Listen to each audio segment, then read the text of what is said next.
बिस्मिल्लाहिर्रहमानिर्रहीम। अल्लाह बरकत दे आपके खानों में, आपके रिस्क में। तो मेरे प्यारे प्यारे दोस्तों, आप भी खोया कलाकंद मिठाई बनाना चाहते हैं तो मेरे प्यारे प्यारे दोस्तों मेरे साथ साथ रहिए। अस्सलाम वालेकुम फ्रेंड्स, मैं हूं निदा कमल और आप देख रहे हैं आयत खान फूड सेक्टर किरत खान यूट्यूब चैनल। तो मेरे प्यारे प्यारे दोस्तों, प्लीज़ मेरे चैनल को सबसे पहले सब्सक्राइब कर लीजिए।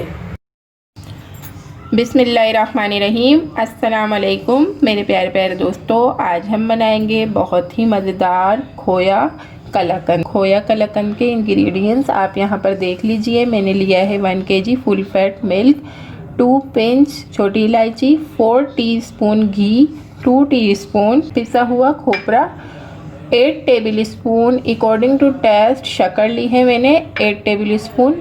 1 kg के लिए ये प्याली फुल है, ठीक है जी। शक्कर, ड्राई फ्रूट्स हैं, पिस्ताशू हैं, बादाम हैं, आपके पास अखरोट हो, जो भी स्पेशली हो, काजू वगैरह आप सब ऐड कर दीजिएगा। ड्राई फ्रूट्स से मज़ेदार सा कलाकंद बनेगा, ठीक है जी। विनीगर है खोया बनाने के लिए। तो चलते हैं मज़ेदार सा खोया कलाकंद रेडी कर लेते हैं। बिस्मिल्लाहिर्रहमानिर्रहीम। हमने यहाँ प्यारा सा अपना बड़ा फ्राई पैन रख लिया है और ऐड कर देंगे मिल्क अपने प्यारे से फ्राई पैन में। और मिल्क को हम अच्छी तरीके से गरम कर लेंगे और मैं आपको गरम करके दिखा देती हूँ। बिस्मिल्लाहिर्रहमानिर्रहीम। ये देख सकते हैं आप, यहाँ साइडों में गरम गरम से बुलबुले आना शुरू हो चुके हैं मिल्क में। इसमें हमने बॉयल नहीं लेकर आना है, ठीक है जी। इस स्टेज पर हमने मिल्क में ऐड कर देना है विनीगर। अगर आप लेमन जूस ऐड करना चाहें तो आप लेमन जूस ऐड कर दीजिएगा। तकरीबन 2-3 स्पून मैंने इसमें विनीगर ऐड कर देना है, ठीक है। और फ्लेम इसका मैंने कर देना है बिल्कुल लो और इसे इस तरीके से बिल्कुल स्लो स्पून या स्पैचुला जो भी हो, बस हमने उसे अच्छी तरीके से चलाना है। देखें 2 से 3 स्पून में ही हमारा मिल्क अच्छी तरीके से पनीर की शक्ल में आ चुका है, ठीक है जी। ये देखें बिल्कुल आहिस्ता आहिस्ता आपने ये स्पून स्पैचुला इसमें चलाना है।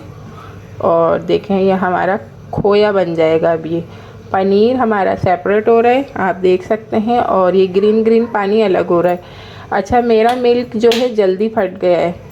अगर आपका जल्दी ना फटे तो देखें मैंने 2 टीस्पून ही इसमें विनीगर ऐड किया होगा तो मिल्क अच्छे से पनीर की शक्ल में आ गया, फट गया, ठीक है। अगर से आपका जो मिल्क है वो इतनी जल्दी ना फटे तो आप 3 टीस्पून ले लीजिएगा विनीगर, तो आपका भी इसी तरीके से पनीर रेडी हो जाएगा, सही है।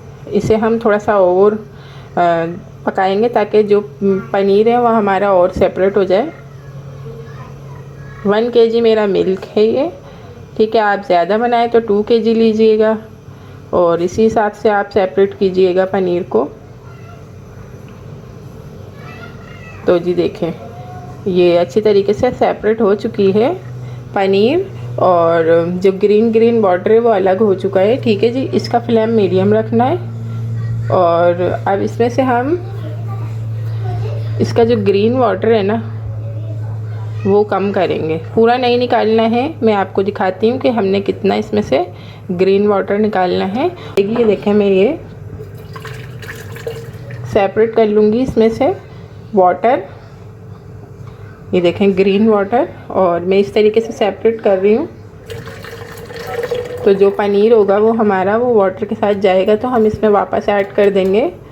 और ये देखें तकरीबन हाफ मैंने इसमें से वाटर जो है खट्टा वाला वो हटा देना है विनीगर का। मैं आपको दिखाती हूँ अभी कि मैंने कितना हटाया है इसमें से। फुल नहीं हटाना है हमने, हाफ ही हटाना है। ये देखें इस तरीके से ये मैं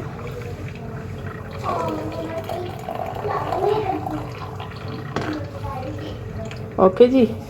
ये देखें पनीर मैंने वापस ऐड कर दिया है और हाफ मैंने इसके अंदर छोड़ दिया है। और ये देखें मैंने हाफ kg के करीब इसमें से इसका खट्टा पानी निकाल दिया है। और बाकी जो है वो हम इसमें कुक करेंगे, खोए के साथ इसे पका लेंगे अच्छी तरीके से, इसे ड्राई कर देंगे। अच्छा, ये वाला वाटर जो है अगर आप इससे पिज़्ज़ा डो वगैरह बनाना चाहें तो आप बना लीजिएगा, आटा गूंद लीजिएगा। ये काफ़ी हेल्दी है क्योंकि हमने ये मिल्क खुद ही फाड़ा है, ये फटा हुआ मिल्क नहीं है। मतलब ये कि ये बहुत हेल्दी है, ये अच्छे वाले दूध का है। अगर ये मिल्क ख़राब होता तो फिर वो नुकसान देता है, लेकिन हमने ये खुद फाड़ा है तो ये अच्छा वाला मिल्क है।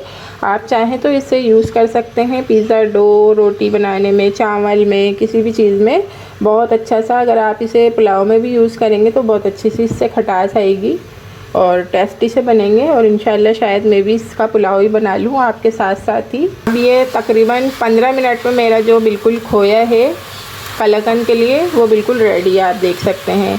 इसका वाटर बिल्कुल अच्छी तरीके से ड्राई हो चुका है।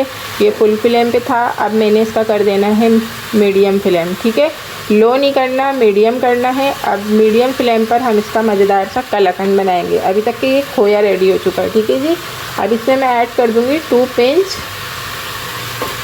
छोटी इलायची पाउडर। ठीक है जी, इससे बहुत ही अच्छी सी जो है ना मज़ेदार सी खुशबू आएगी हमारे कलाकंद के अंदर। ये देखें, ठीक है। और इसे हमने मिक्स कर लिया है अच्छी तरीके से। अब हम इसमें ऐड कर देंगे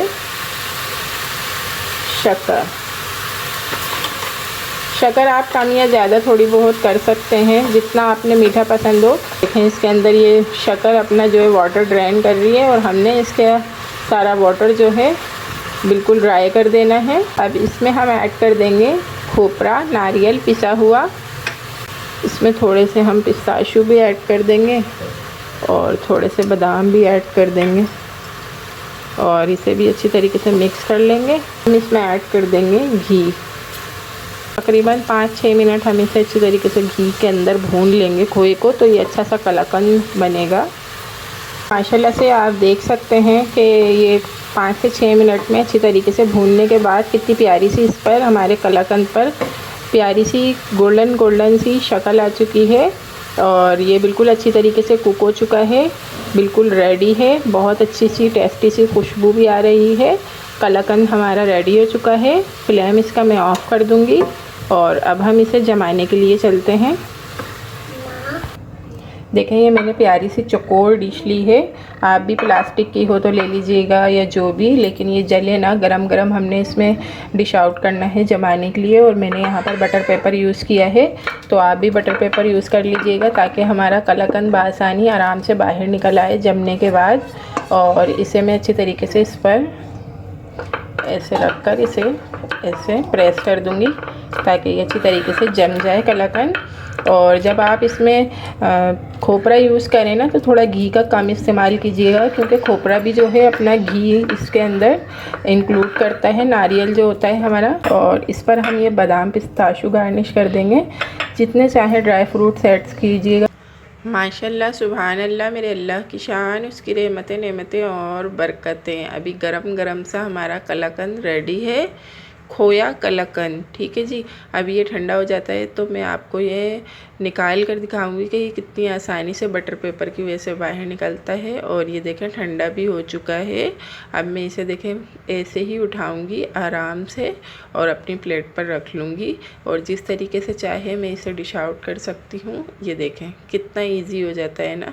तो ये देखें जी, हमने अपना ये प्यारा सा कलाकंद रेडी कर लिया है। आप इस रेसिपी को ज़रूर ट्राई कीजिएगा। मुझे कमेंट्स में बताइएगा कि आपको मेरी रेसिपी कैसी लगी। हम मिलते हैं नेक्स्ट वीडियो में बहुत ही अच्छी सी रेसिपी के साथ। तब तक के लिए मेरे प्यारे प्यारे दोस्तों, अल्लाह हाफिज़। Thanks for watching, bye.